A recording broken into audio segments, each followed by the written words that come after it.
Okay, my name is Dawn Hoskins. I have been asked to put together a video on my fabric strip rugs that I make. You can use any kind of fabric that you want. You can use thin batting that you want. They do have battings that are rolled up already and cut in 2¼ inch strips.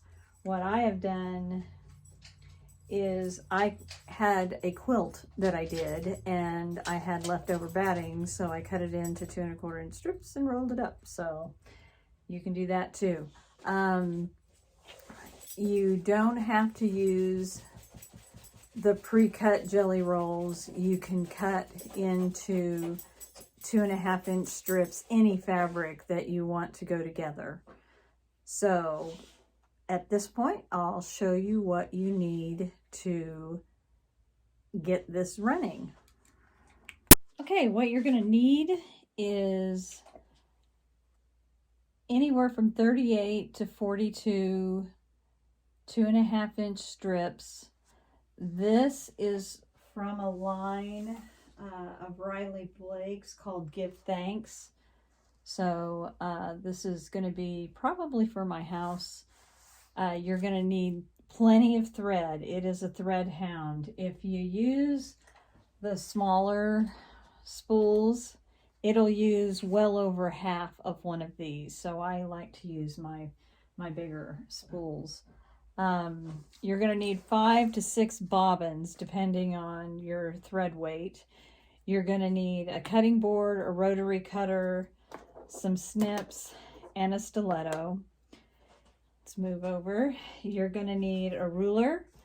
You're going to need absolute needles. Now, I did have one quilt store owner told me, oh, you have to use sharps on this project, but I found that my Juki machine does not like sharps on this rug, so I use a thin, as you can see, there we go, that's what I use.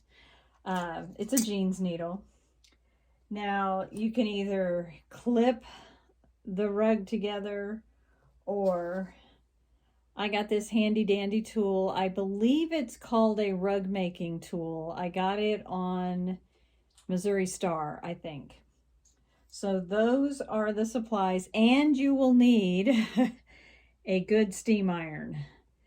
I don't use any spray on my rugs because by the time you're done steaming it and steaming it and steaming it, everything that you sprayed into it is now in your board. So I don't use that. So when we come back, we will cover the next portion of rug making. All right, we're back at our sewing machine. And the first thing I'd like to tell you is if you don't know how to get your stitch plate off, if you don't know how to get your bobbin case out, if you don't know how to clean your machine or how to oil your machine, stop right now and read your manual on that, because making rugs on your machine is going to be work. After we make the cording of this rug, we are going to need to clean out our machine. And then after we put the rug all together, we are going to have to clean out our machine. This machine doesn't require me to oil it, but a lot of machines do. So read the manufacturer's suggestion on how to oil your machine and pay attention, because your machine will suck up that oil when it's making this rug. So I have a bobbin down here. I have my machine threaded. I have my jeans needle on. On this particular machine, let me put this over here, maybe you can see it.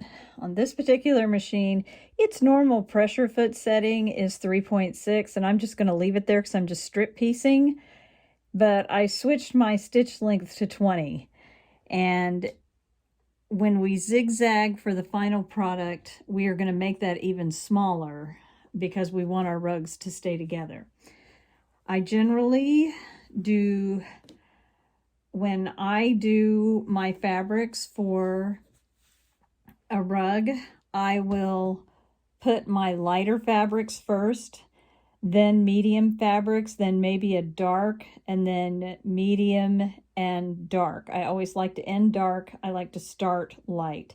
So in my fabrics, when I ordered them, you can see I kind of go from light to medium to dark, back to medium, and then finally ending in dark.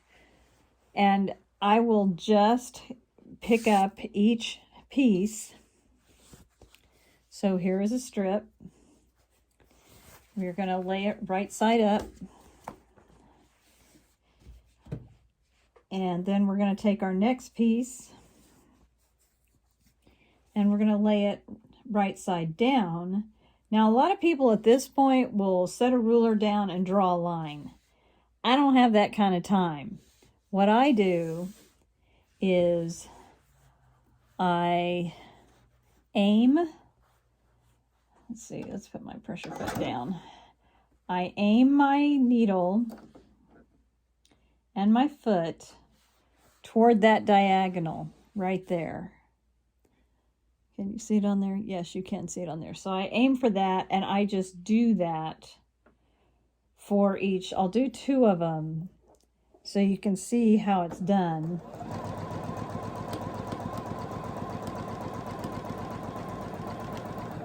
And you don't have to be perfect. This is a rug. I know a lot of people that I have given or sold rugs to, they use them as decorations on their tables, on their couches, on their chairs. I don't have a problem with that. That's an honor. So this is all you're going to do for the whole set of strips you have on your lap. And when we come back, we will move forward.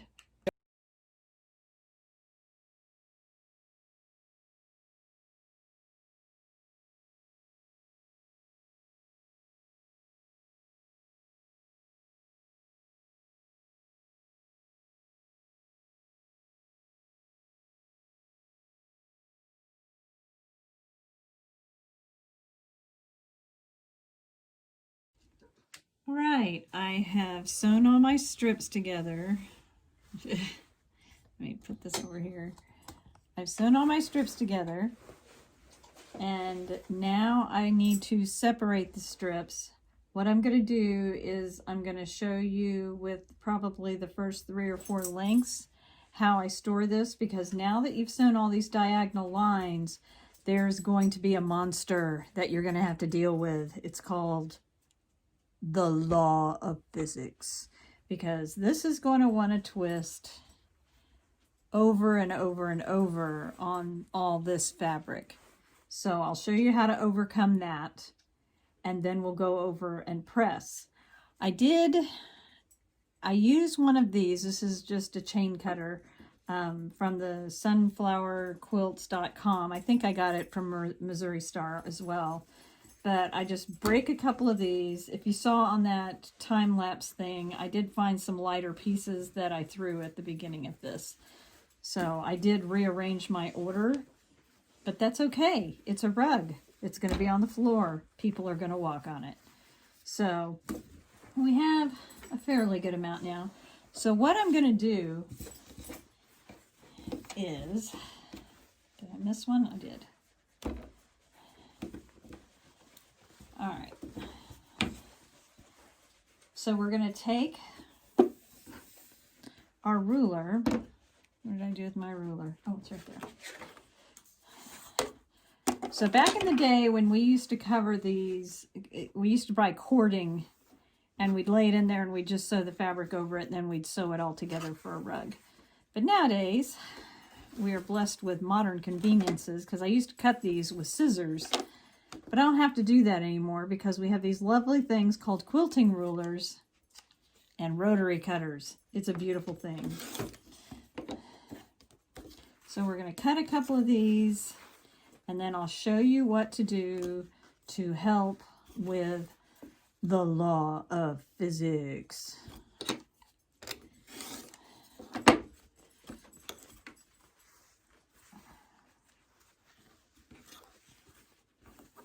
that's where I initially started. As you can see, I have extra threads here.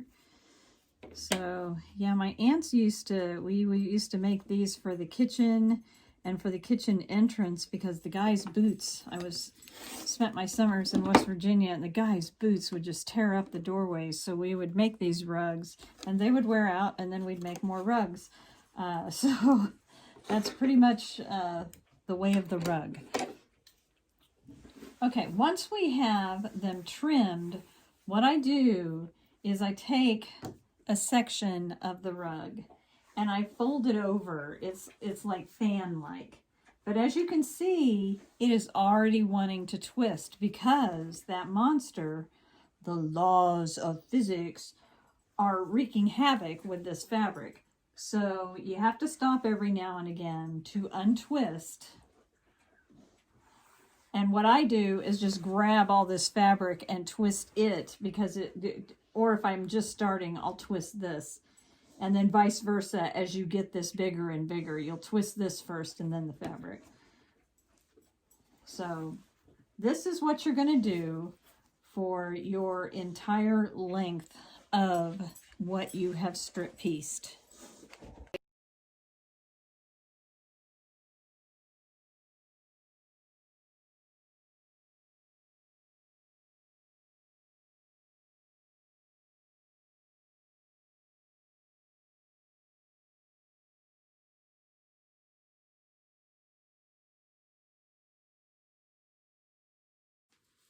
Okay, we have brought our stack, our untwisted. We have defeated the monster of the law of physics, and we have our strips.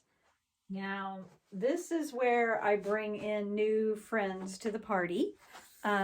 This is a 3/4 inch piece of PVC. It's about 3 feet long.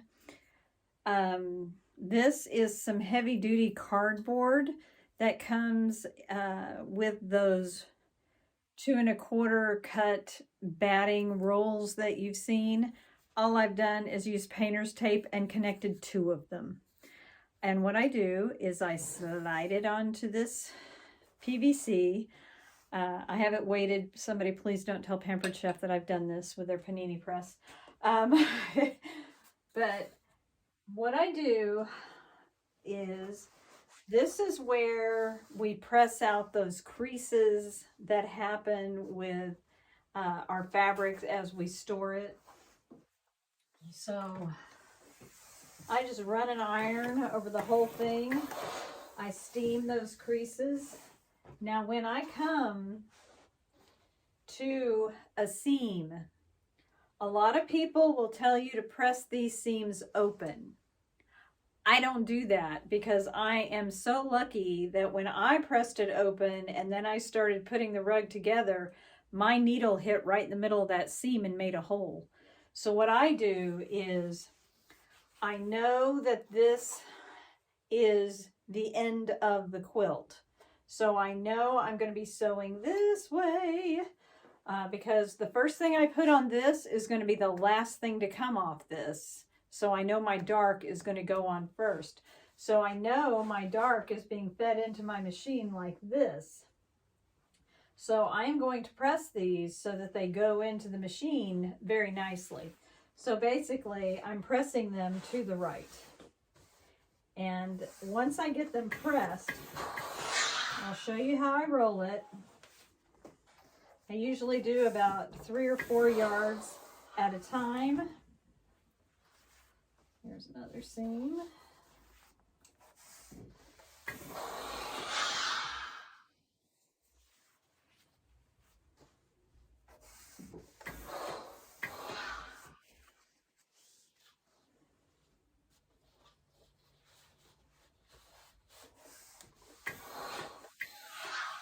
All right, so we've got a couple of yards cut now.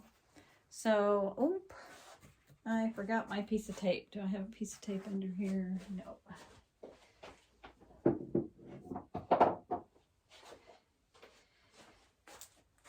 Okay, so I'm going to grab a piece of tape. I'm going to lay this as straight on as I can and tape it to it. Then I'm going to hold it and roll it.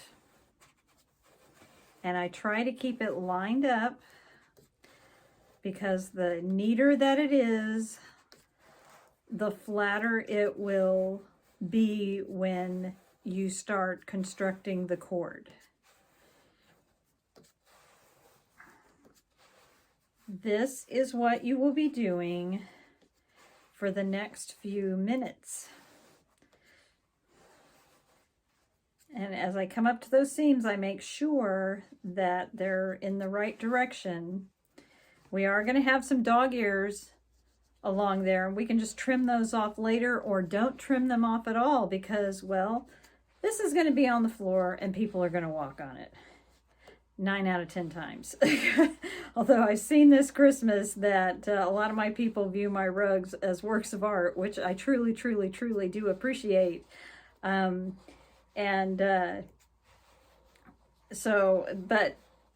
their rugs are made the same way as this rug is being made. So I'm making this to walk on. I've decided to make some seasonal rugs for my house, and so this one is going to go in my house.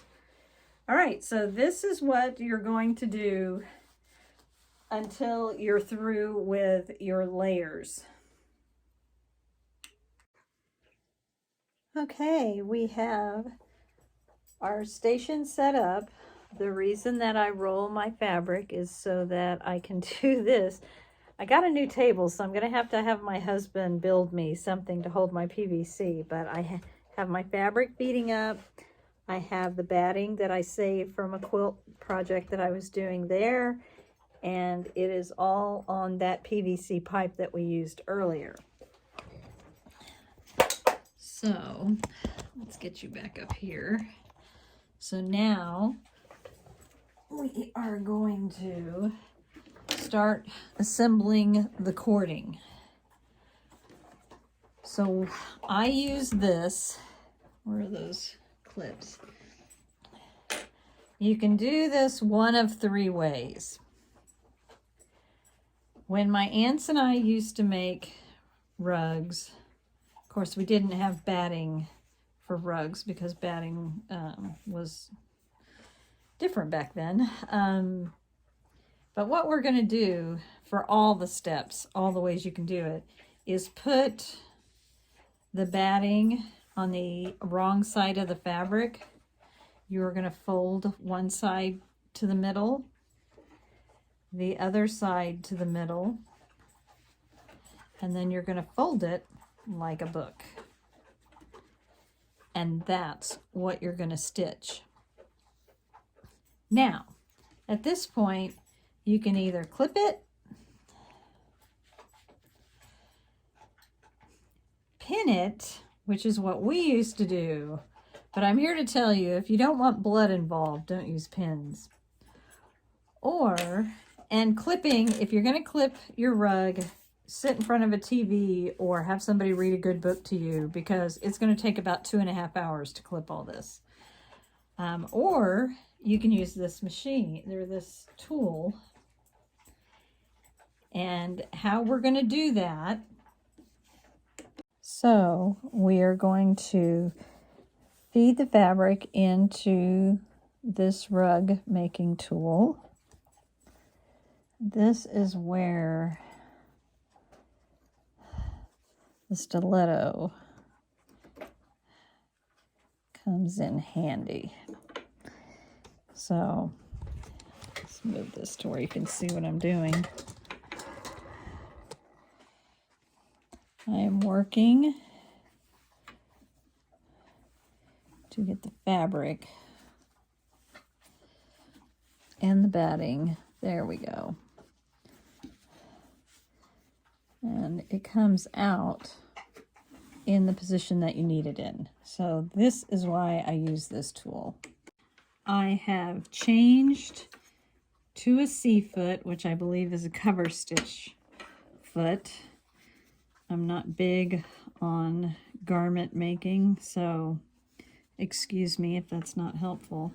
So I'm going to pull this till it gets to the foot. Do you still have a good view? Yes. Oh, stop. Second, my machine's a little ahead of me. Oh, I forgot to change my pressure foot. So the normal pressure on this pressure foot is 3.5. I'm going to take it down to about 2 because this is going to be pretty thick coming into here. So, and then I move my needle position. I am going to move my needle position over. I have to show you this because it's just too cool. I can move my needle position like this, but that's not the way I want it to go. I want it to go the other way. Nope, that is the way I want it to go. So I want it to go a little further. I want it to be about 1/8 of an inch. Move back to the middle. There we go. I want it to be, no, that's a little too far. There we go. I want it to be about 1/8 of an inch from this guide. So that's what I'm working on. So since I was playing with that, I've lost my configuration here. So with this tool, I don't have to pin, I don't have to clip. And all I have to do is position. And then, goodness, it really got out of wonk there. Then we just start sewing. So I have changed my pressure foot pressure to almost, oh, that's too far. I'm pushing it too far. Okay, let's try that. What are we getting? Oh, that's better. Okay, so don't push your fabric in. And as it comes out, you just position it and get it going again. I do about 1 foot at a time.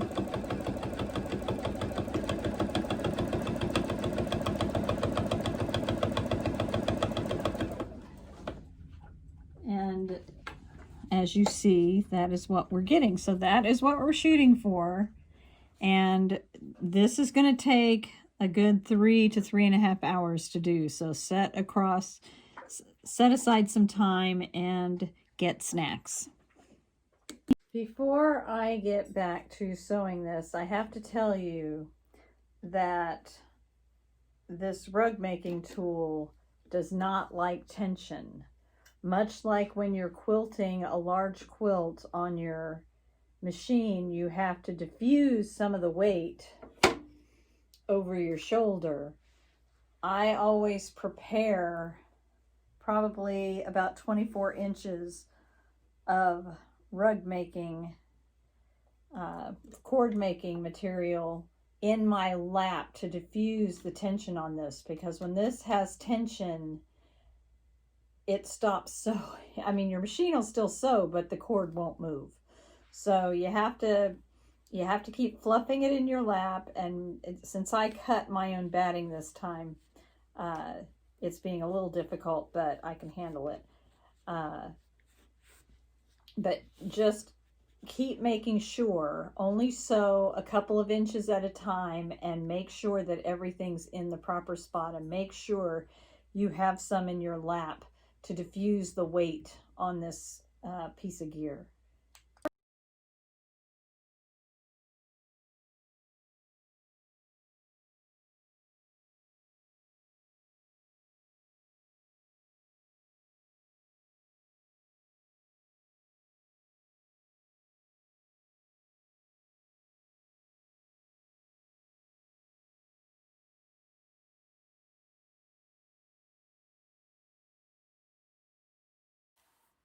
Okay, we're back. I took last night off because I didn't want to do a rug in a day, which it basically takes between 8 and 12 hours. It depends on how many breaks you take. We're at here. I hope you noticed, well, in the time lapse, you couldn't really tell, but I did roll into a ball the cording that we made. And I wanted to show you, this is the seam that we do. It's about 1/8 of an inch from the edge. And that's what we're shooting for on this cording. And as you can see, most of those, yeah, it looks pretty good. So, what do we do with this ball? My dog just perked up. He thinks I've got a ball for him. I know that some people put their ball in a basket. I find that the physics of that, the ball is too heavy for the basket and it bounces all over the place. I've seen them put them in boxes. I've seen them not roll them up into balls and just start feeding it into the machine. Heaven knows that's what we did when I was little. But since I have rolled this into a ball, because I think it's a good idea and I don't want my dog getting involved, I let my ball free roam under my sewing table. So I'm going to throw it down there. There we go. And just so you're clear, I really did, oh gosh, will this tripod do this? I really did throw it on the floor. So, let's get you resituated so you can see the sewing part. Move this over. So what we're going to do now, I am having a little bit of problem on this. Let's lower this just a little bit. I can't. There we go. All right, so what we're going to do now is start sewing.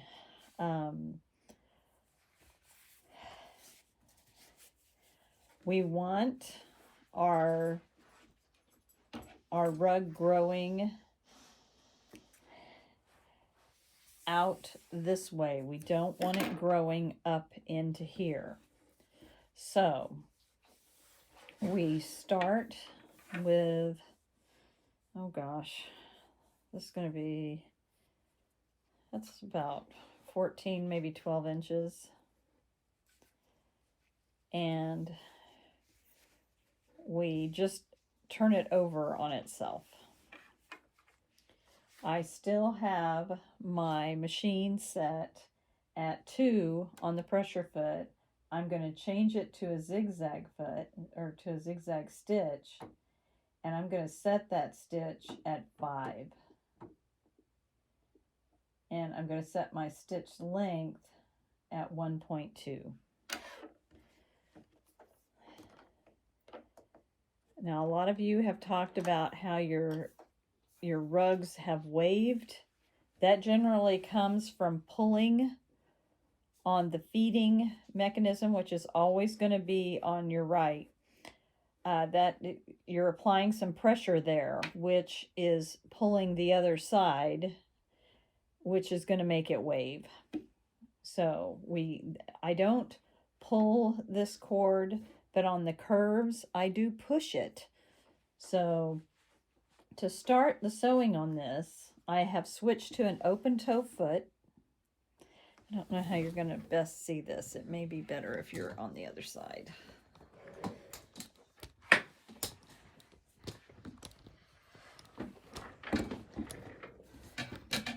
Okay, can you see what I'm doing there?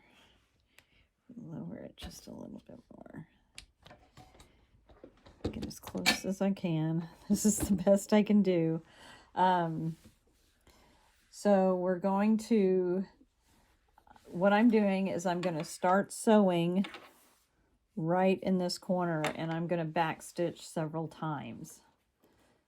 So I can't, my knee lift is kind of in the way. Let's see.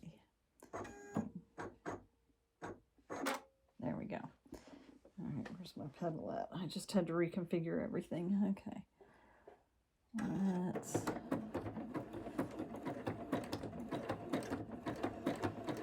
And then we're going to back stitch. I said we're going to back stitch. There we go. All right. So now what we're going to do is we're going to stitch all the way down to about 2 inches from the bottom. And I will come back when we reach that. Okay, we're now at the last 2 inches. And what I'm going to do is I'm going to take a few stitches.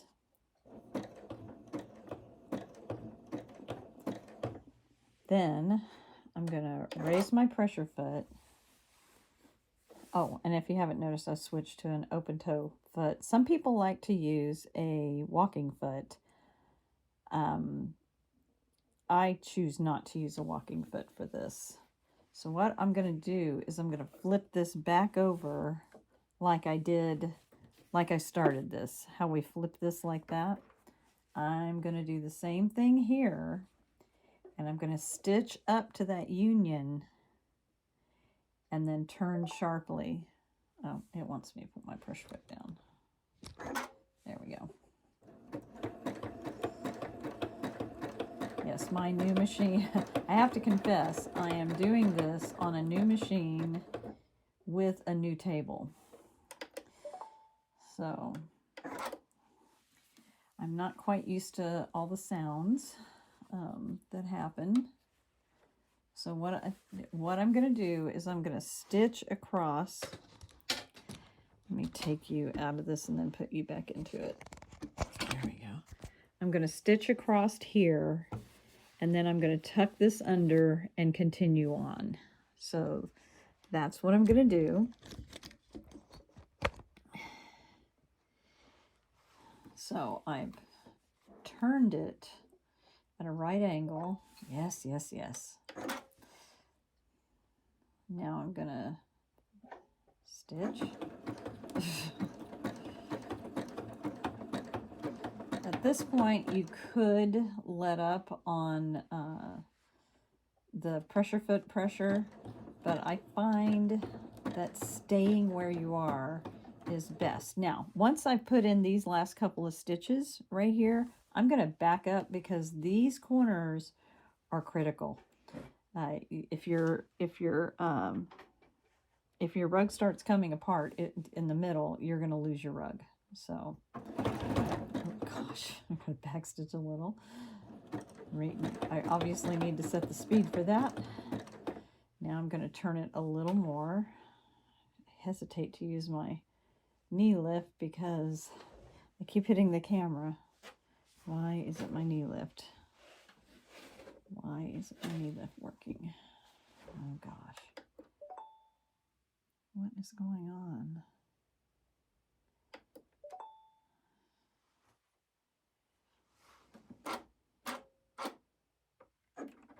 There we go. I'm going to turn it. We're going down, but we're still on part of... See, what I'm doing is we have this lip here. So I'm covering it up with the puffy side. You want the puffy side to be out. So I'm working that to go over that. So let's stitch and back stitch a little. It's not the back stitch. There we go. There we go. All right, so now we're gonna camouflage that little lip because we're just stitching over it. So now what I'm going to do is stitch all the way down, and I'll show you how to go around the corners. Okay, if you haven't noticed, this rug is not a fast sew because you're going through, I mean, at this point, that's 1, 2, 3, 4, that's almost 16 layers of fabric. So you don't want to be screaming through this rug unless you want to break needles, have holes in your rug. So here we come upon the curve that was the beginning of our rug. So you go slowly around these curves. And what I do is I push this just a little because the curves take a little more fabric than sewing straight lines. That is basic math. Point A and point B and all that. So I'm just very slowly trying to catch both sides. Your goal is, come on. Oh, it looks like my thread. Oh, I'm not needled. There we go. Let's put this where it belongs and see if it likes that better. That's better. All right. So what we're trying to do is you want half on this side and half on that side,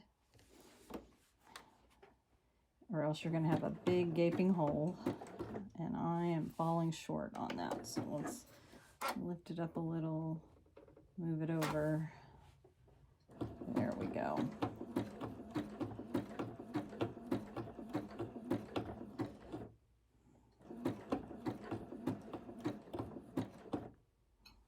What is that? Oh, I'm having a thread problem. Okay, I'm going to backstitch a little, and I'll be right back. Okay, we got our little thread problem taken care of. So this is going to be the only time where you're going to have two seams coming together is around here. So I just tuck one under the other because the zigzag is going to cover it up. And then you're just going to go around and push it a little as you're going around the curves. And when we come back, I'll show you the pressing of this.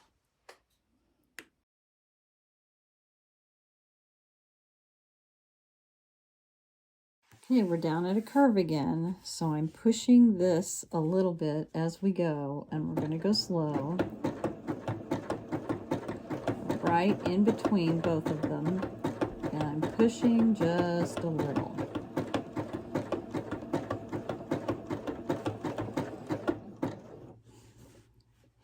I need to turn it a little,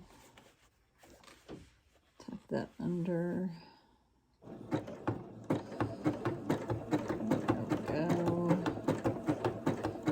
Pushing, and we're tucking, and you can see it wants to turn up, and that's okay. When we iron, I will show you how to take care of that.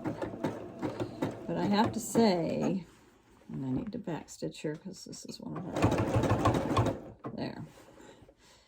So now we're on the trajectory to have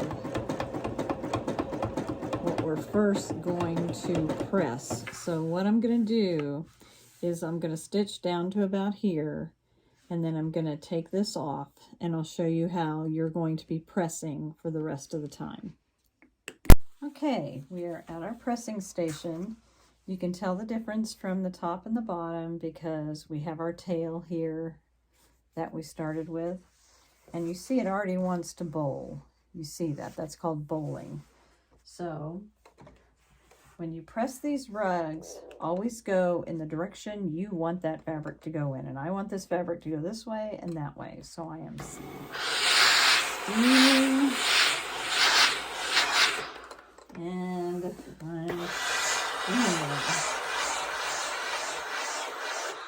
And then I flip it over.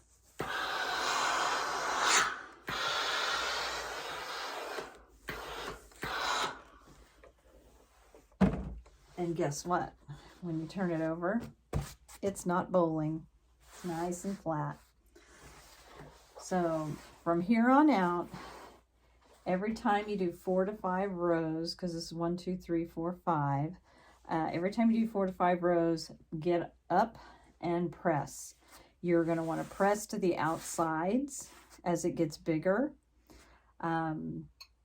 You don't want to pull as you're feeding this on here, but you do when you're in your corners, push it ever so gently. So enjoy taking your ball back and forth to your pressing station, but that's what we're going to be doing until the rug is complete. Okay, one thing I did want to show you is that I have a table, and this is just one of those short little tables that we all got from Staples back in the day. I have a new extended table here, so I don't know how much of that I'm going to be using. But this is to diffuse the weight of the rug, because if your rug is hanging off the sides, then you're going to have a very wavy rug. So that's your tip from this section. So we're going to get to making our rug and have fun while you're doing it.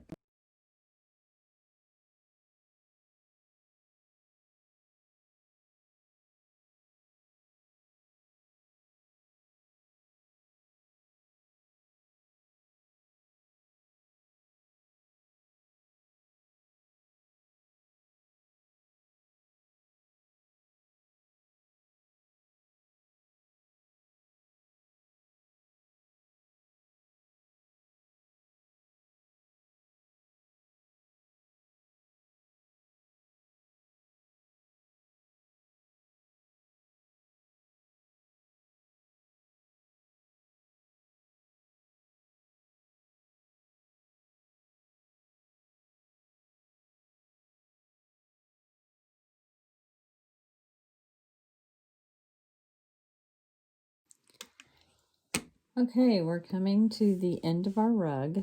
What I'm going to do is I'm going to start tether, or I can't think of a word. I haven't had dinner.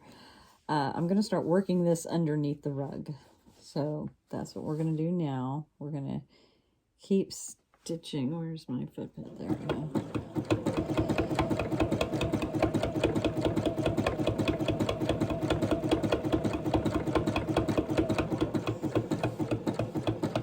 Slow down.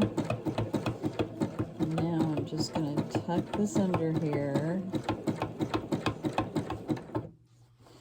And I'm going to stitch over that line.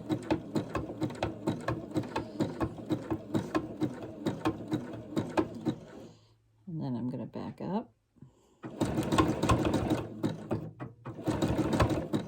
Really need to change that. Okay, I'm going to go forward a little bit. So I feel where that edge is. I'm going to turn it a little, and then I'm going to raise my pressure foot, and I'm going to turn it where I can feel where that end of that tab is, and I'm going to stitch over it. And then I'm going to back up over it. And that's it for the sewing. Let's go do some pressing. I'll give you some more tips on pressing, because it occurred to me that I didn't tell you everything you needed to know about pressing, and then my phone died, so okay. So here's our rug. This is the top. So when you press, once you've pressed out to all these areas, you will need to let it cool off on the ironing board, because if you take a hot mat and put it back over on your sewing table, it's going to warp. And then it's going to take a ton of steam and a ton of time to get rid of it. Now, since I have used heavier batting, I recommend using the thin batting.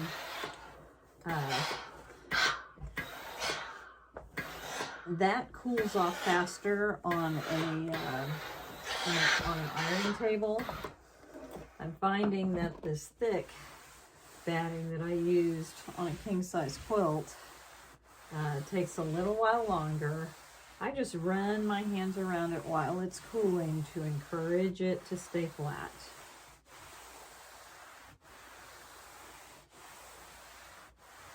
And then once it gets cool enough, and like I said, I've used this thick batting, once it gets cool enough, I can turn it around and press the other side. but I don't want a big flop on this rug either. So you need to make sure it is cooled down. So my middle is pretty good. That's pretty good. Now we're going to turn it around. So some of you think that your rugs are lumpy, and they're not. They're just being played with the pull of the other fabric. And once it's laid down on a surface, it will lay flat. These rugs are nice because you can wash them with your clothes and dry them until they're just a little damp, and then finish drying them on a flat surface. And that is about as easy as it gets for anything quilted. So it's okay if you accidentally stitch and leave a hole, you can go back over it. So let's see, now that it's done, I'm going to throw it on the floor and you can see how flat it is. There we go. Trying to miss the dog. Let me take it out of here. So there is our rug. Let me turn it this way maybe. Nope. Pull it back. There we go. There is our rug.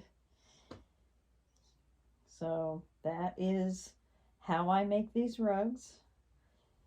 And that's what they asked me to do. So now you know there's no mystery in making rugs.